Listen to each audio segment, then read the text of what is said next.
Aloha everyone, we would like to welcome you to the last event for our Black History Heritage Celebration this month of February. We thank you for being here. First, we will start with Julius Chatton. He has been with us for over 2 years. He will tell you a little bit more about himself and he will then move on into his presentation. He did say it will be very interactive, so be prepared for an exciting time.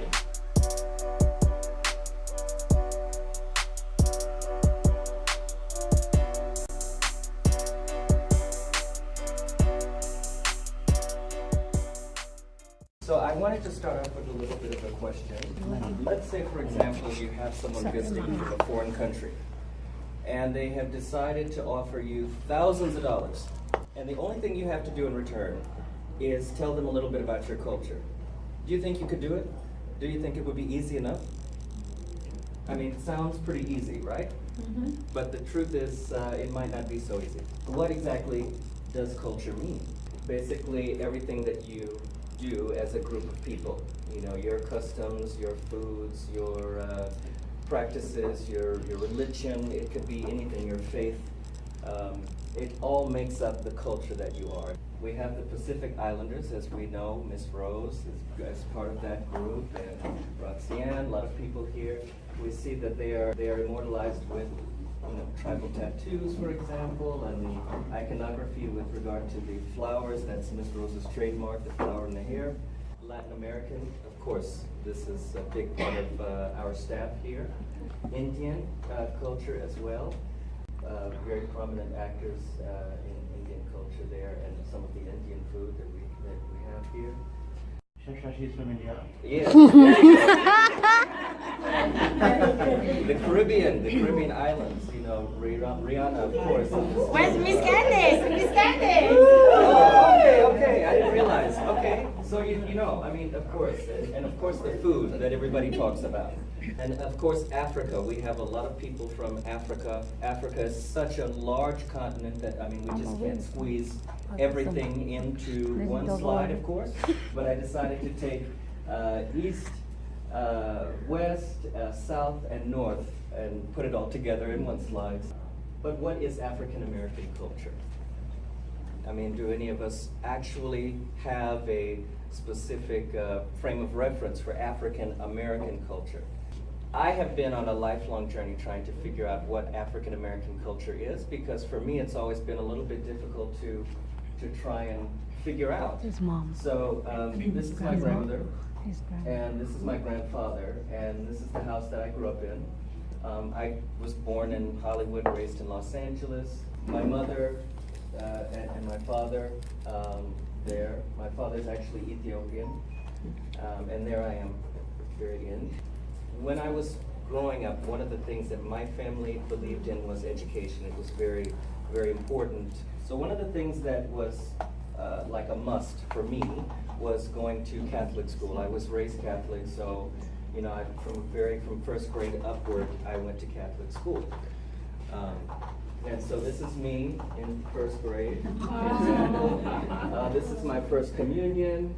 This is me when I was 10 years old, and you know, just some frames of reference, for example, how I was raised. When I was getting a little bit older and I started to talk more about my upbringing with people that were of African American descent, something that I experienced was a rejection. A lot of people said, you know, you don't act very black. You know, you must have been raised in a white neighborhood, or you must have, you know, that was the general stereotype. What exactly is a stereotype? I mean, can we identify a stereotype? I think that we all have, based on our group of, a cultural group that we come from, we've experienced stereotypes in one way or another. If you could identify some stereotypes for, let's say, Latin American cultures, what would you say? What do you think some stereotypes for Latin Americans are? Mexican. Everybody's Mexican, right? Yeah. Asian. If we think of Asian cultures, what are some stereotypes that we have heard, for example? You know, that they're very intelligent, right? There's negative and positive stereotypes. It's an oversimplified image or idea of a particular type of person or thing. Okay, so basically you're putting everybody into a nutshell as one group. You're deciding well, I don't know very much about this culture, but I'm just going to go on what I know based on what I see, you know, and that's what a stereotype basically is. And so where did the stereotypes come from? Well, I think that they get their start, their epicenter is usually the media. So the media can be anything from the internet, television, radio, newspapers, magazines, everything that we see, everything that we consume, images, driving down the street and seeing billboards, everything that you see in commercials and movies, from a very early age even, could all be considered the medium. When I was growing up in the 90s, these were some of the images that the media had. The O.J. Simpson trial, the Rodney King arrest, and police brutality. All of those things were stereotypes that were embodied in real life form.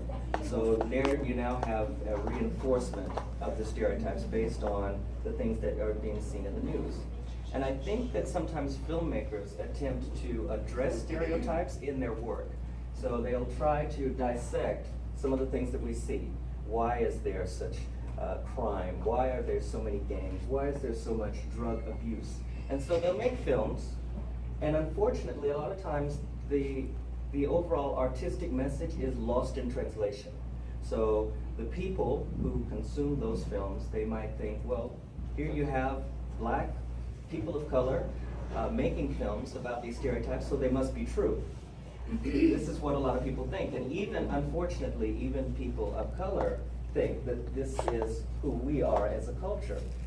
People even grow up from a very early age believing that this is what African American culture looks like.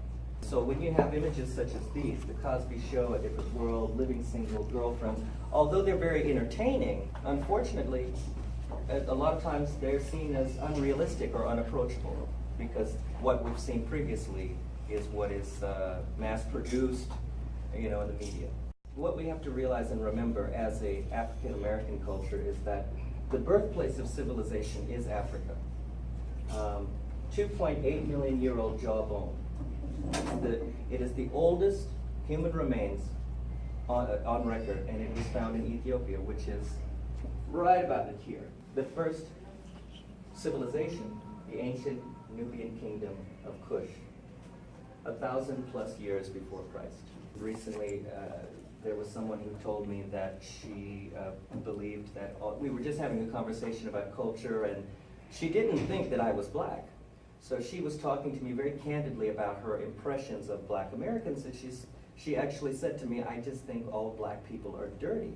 And she went into a very long dialogue of why. Oh, they sag their pants down here, and they walk like this, you know, and they're just so uneducated, and I don't see, you know, and she's telling me all of this, and I'm cracking up because I know she doesn't think I'm black. And then she's finally like, you're not black, are you? Yes. And she's like, oh, maybe I shouldn't say anything else. And I'm sorry, you know, she was very apologetic. But unfortunately, both domestic and abroad, these are the images that we have seen so much of because of the media. Civilization is in our blood because of where it began. Even after the slave trade, even after we were brought to the Americas, it continued because, as I say, it's in the blood, right? So the Civil Rights Act of 1964, Brown versus Board of Education, affirmative action, these are all things that were spearheaded by people of African American culture, and all things that everyone in this room is able to enjoy as a result of those civil rights activists.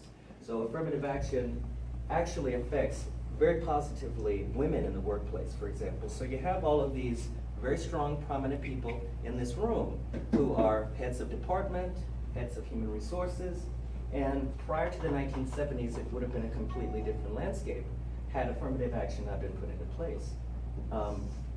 Brown versus Board of Education overturned the Jim Crow laws that we knew in the 50s and you know, from the 1880s to the 50s, which dictated separate but equal. So you can have water fountains, for example, but you cannot use the same one. You know, those types of silly things that we think are just ridiculous in this day and age. It wasn't so long ago. 1954 wasn't so long ago. In spite of the fact that we can't all be civil rights activists or change the world through films or music, we all have a responsibility to the children. When I asked how many of you learned about your culture through school, I don't think very many hands would go up. Or even in the media. When it comes to culture, it has to be passed down. And as a group, we all have to come together so that we can pass down the positive attributes. And when a tourist does come and offer us thousands of dollars, we'll have a lot of positive things to say.